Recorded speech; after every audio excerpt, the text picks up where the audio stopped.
அனைவருக்கும் வணக்கம். இன்னைக்கு நமக்கு உணவு கொடுக்குறவங்க கௌரிங்கிற ஒரு மேடம். அவங்க எதுக்காக கொடுக்குறாங்கன்னா, அவங்களோட ஃப்ரெண்டு தாமரை செல்வன் அவங்களுக்கு இன்னைக்கு பிறந்த நாள். தாமரை செல்வன் பிரியங்கா அவங்க தம்பதியோடைய திருமண நாள்.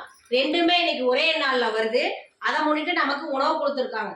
திரு தாமரை செல்வன் அவர்களுக்கு இனிய பிறந்த நாள் நல்வாழ்த்துக்களும், தாமரை செல்வன் பிரியங்கா தம்பதிக்கு இனிய திருமண நாள் நல்வாழ்த்துக்களையும் நமது பாசம் அறக்கட்டளை பாசமுதியோர் இல்லம் சார்பாக நாம தெரிவிச்சுக்கிறோம்.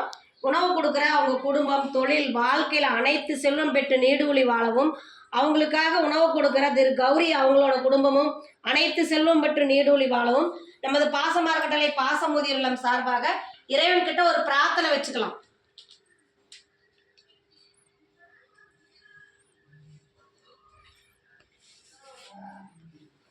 திரு தாமரை செல்வன் பிரியங்கா தம்பதிக்கு இனிய திருமண நாள் நல்வாழ்த்துக்கள்.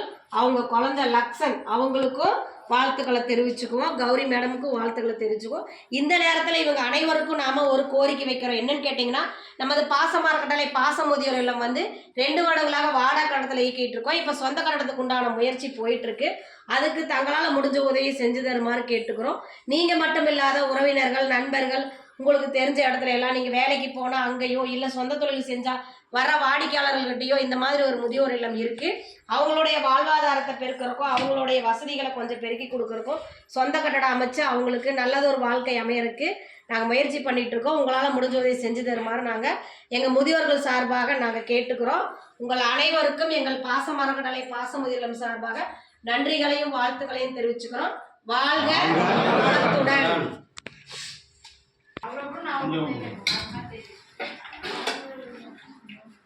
அம்மா படிக்கிறது